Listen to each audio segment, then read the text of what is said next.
Hello everyone. तो आज के वीडियो में हम जानने वाले हैं कि जब हम स्टॉक एनालिसिस करते हैं तो हमें कौन सी चीज़ें याद रखनी चाहिए। उसमें हम देखेंगे वो चीज़ें कौन सी है, ये क्यों इम्पोर्टेंट है और इनकी वैल्यू कितनी बड़ी है। दोस्तों, एक स्टॉक मार्केट में हम बड़ा रिटर्न्स तभी कमा सकते हैं जब हम अच्छे कंपनियों में लंबे समय तक इन्वेस्ट करें। अच्छी कंपनियां टाइम के साथ अपना प्रॉफिट बढ़ाती जाती है, जिस वजह से उनके शेयर की प्राइस टाइम के साथ बढ़ती है। सवाल ये है कि हम एक अच्छी कंपनी में कैसे इन्वेस्टमेंट करें। तो दोस्तों, आप लोग इंडिया के जो जाने माने इन्वेस्टर है मिस्टर विजय केडिया, वो उनको आप सब लोग जानती है। वो कहते हैं कि बीएसई और एनएसई में जो लिस्टेड 7,500 कंपनियां हैं, उसमें से सिर्फ 500 कंपनियां ऐसी है जो इन्वेस्टमेंट करने के लायक है। ऐसे अगर हम बिना एनालिसिस किए किसी कंपनी में इन्वेस्टमेंट करेंगे तो इसकी पॉसिबिलिटी बहुत कम होती है कि वो अच्छी कंपनी होगी। हो सकता है कि हम अपने इन्वेस्टमेंट पे लॉस भी हमें हो सकता है। इन्वेस्टमेंट करने से पहले ज़रूरी है कि हम कंपनी का एनालिसिस करें।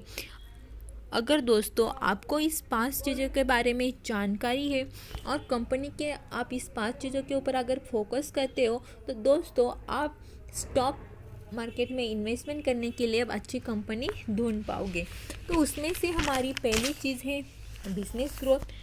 तो हर कंपनी चाहती है कि वो अपना रेवेन्यू और प्रॉफिट बढ़ाए, पर सभी कंपनियां ऐसा नहीं कर पाती। ज़्यादातर कंपनियों के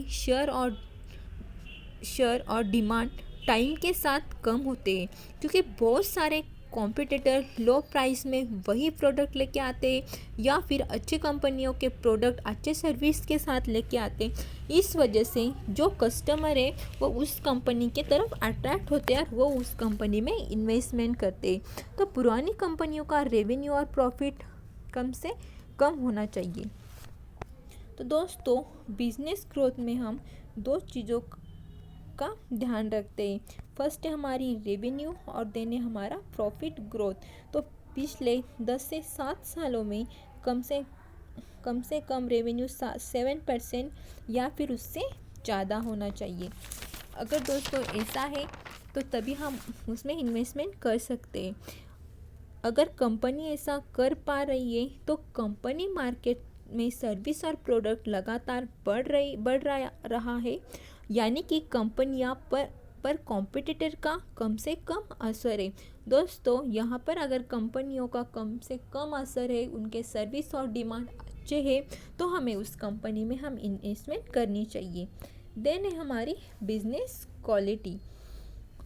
तो दोस्तों, एक बिजनेस का क्वालिटी का अंदाज़ा हम उसके 2 रेशो पर लगा सकते हैं। फर्स्ट है हमारा रिटर्न्स ऑन कैपिटल एम्प्लॉय यानी कि ROCE और रिटर्न्स ऑन इक्विटी यानी कि ROE। एक पिछली कंपनी से ROCE या ROE 7 से 10 सालों में कम से कम 15% ज़रूर होना चाहिए। ROCE एंड ROE 15% से ज़्यादा होना चाहिए। और इससे क्या होगा कि हमें पता चलेगा कि कंपनी अपने बिजनेस में काफ़ी स्ट्रॉन्ग है। साथ ही इससे हमें ये भी पता चलता है कि कंपनी के पास कॉम्पिटिटिव स्ट्रेंथ है। देन बिजनेस क्वालिटी के बाद में थर्ड इम्पोर्टेंट चीज़ है हमारी डेप्थ एनालिसिस। दोस्तों, बहुत सारी कंपनियां डेप्थ की वजह से ही प्रॉब्लम में आती है।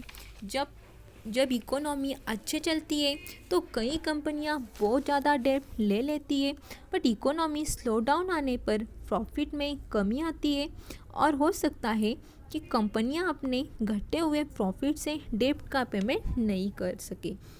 तो ऐसे में कंपनियां बैंकरप्ट हो जाती है। दोस्तों, इसलिए हमें हाई डेब्ट वाली कंपनियों में इन्वेस्टमेंट करने से बचना होगा। अगर आप ये चीज़ें याद रखते हो तो आप अच्छे कंपनियों में इन्वेस्टमेंट कर पाओगे। तो इसमें क्या होता है, डेब्ट एनालिसिस के लिए हम डेब्ट टू इक्विटी रेशो और इन्वेस्टमेंट कवरेज रेशो को देखते हैं। डेब्ट टू इक्विटी रेशो हमें ये बताता है कि कंपनी अपने 1 रुपये की नेटवर्थ पर कितने रुपए का डेब्ट लेके रखा है। वही इन्वेस्टमेंट कवरेज रेशो से हमें ये पता चलता है कि कंपनी आपने टोटल इंटरेस्ट रेशो से कितना प्रॉफिट कमा रही है। तो हमें ऐसे कंपनियों में इन्वेस्टमेंट करनी चाहिए जिनका डेब्ट टू इक्विटी रेशो 1 से काफ़ी कम हो और इंटरेस्ट कवरेज रेशो कम से कम 5 हो। इसी वजह से हम ऐसे कंपनियों से बच सकेंगे कि जो डेब्ट की वजह से प्रॉब्लम में आ सकती है। उसके बाद हमारी फोर्थ चीज़ है जो बहुत ज़्यादा इम्पोर्टेंट है, वो है हमारा प्रोमोटर एनालिसिस। तो कई बार ऐसा होता है कंपनी अपने बिजनेस में तो अच्छी होती है, पर कई बार ऐसा होता है कि ओनर्स ईमानदार नहीं होते। इस वजह से कंपनी फ्यूचर्स में बहुत ज़्यादा प्रॉब्लम में आ सकती है। इसलिए हमें कंपनियों के एनालिसिस के साथ प्रोमोटर का एनालिसिस करना चाहिए।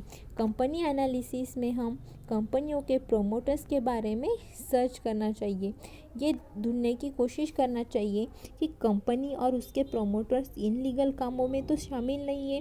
तो ये हम कैसे करेंगे? आपको गूगल पे जाना है, प्रोमोटर के नाम के आगे अगर आपको फ्रॉड, स्कैम, कोर्ट केस ऐसे वर्ड मिल रहे तो आप समझ लीजिए कि वो कंपनी इनलीगल कामों में शामिल है।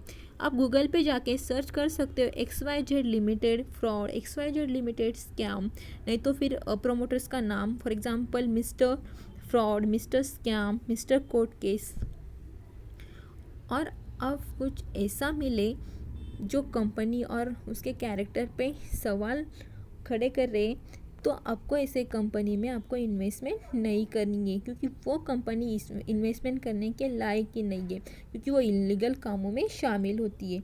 देन उसके बाद है हमारी पांचवी चीज़, वो है वैल्यूएशन। दोस्तों, ऐसा हो सकता है कि हम जिस कंपनी में इन्वेस्टमेंट कर रहे हैं उसमें सारी चीज़ें अच्छी है, जैसे कि कंपनी के revenue, then profit growth, then उसके बाद ROE भी ज़्यादा हो, डेप्ट एनालिसिस भी ना हो, प्रोमोटर्स भी अच्छे हो, पर ऐसे में भी हम इन्वेस्टमेंट में हम लॉस हमें हो सकता है। हम क्या करते हैं, उस टाइम को हम कंपनी के हाई वैल्यूएशन पे इन्वेस्टमेंट करते हैं। इसलिए हमें सारी चीज़ें के साथ कंपनी का वैल्यूएशन पे भी हमें ध्यान देना होगा। वैसे एक कंपनी के वैल्यूएशन के लिए अलग अलग तरीके होते हैं, उसमें 2 रेशो बहुत ही ज़्यादा इम्पोर्टेंट है। तो उसमें हमारा फर्स्ट है हमारा PE रेशो और PEG रेशो। अगर ये 2 रेशो को हम याद रखें, अगर हम इन्वेस्टमेंट कर रहे हैं तो दोस्तों वो हमें हाई वैल्यूएशन पे इन्वेस्टमेंट करने से बचा सकता है। इसमें क्या होता है, PE रेशो का मतलब होता है कि कंपनी 1 साल में बनाए हुए 1 रुपये प्रॉफिट के लिए कितने रुपए दे रही है। वही PEG रेशो ये बताता है कि कंपनी अपने प्रॉफिट के ग्रोथ के कंपैरिजन में ओवर वैल्यूड है या अंडर वैल्यूड है। हमें जनरली ऐसे कंपनियों में इन्वेस्टमेंट करना चाहिए जिनका PE रेशो 25 से कम हो और 1 से कम हो। देन दोस्तों, हमने देखा है कि सभी सक्सेसफुल इन्वेस्टर अपने इन्वेस्टिंग को 2 पार्ट में डिवाइड करते हैं। पहला है कि अच्छी कंपनियों को ढूंढना, और दूसरा है उन्हें तब बाय करना जब वो अंडर वैल्यूड हो। लोग अच्छी कंपनियों को तो ढूंढ लेते हैं, पर वो उन कंपनियों तब इन्वेस्टमेंट करते हैं जब वो ओवर वैल्यूड होती है, और जल्दी ही उन कंपनियों की शेयर की प्राइस क्रैश हो जाती है और लोगों को अच्छे कंपनियों में भी लॉस हो जाता है। तो इस तरह से हमें अच्छे कंपनियों को ढूंढना है, फिर उन तब इन्वेस्टमेंट करें तब वो अंडर वैल्यूड हो।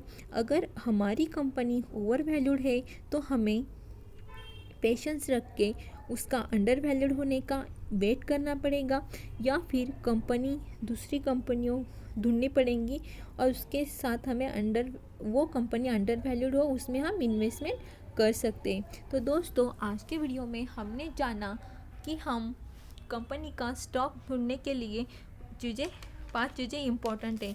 तो फर्स्ट की हमारी बिजनेस ग्रोथ, देन उसके बाद बिजनेस क्वालिटी, देन उसके बाद हमें प्रोमोटर्स पे ध्यान रखना होगा, देन उसके बाद कंपनी का डेप्ट एनालिसिस, और उसके बाद है हमारा वैल्यूएशन। तो दोस्तों अगर आप ये 5 चीज़ों को याद रखें, अगर आप किसी भी कंपनी में अगर आप इन्वेस्टमेंट कर रहे हैं, उसका वैल्यूएशन अच्छा है, तो आप उसमें 100% आप बेनिफिट कमा पाओगे।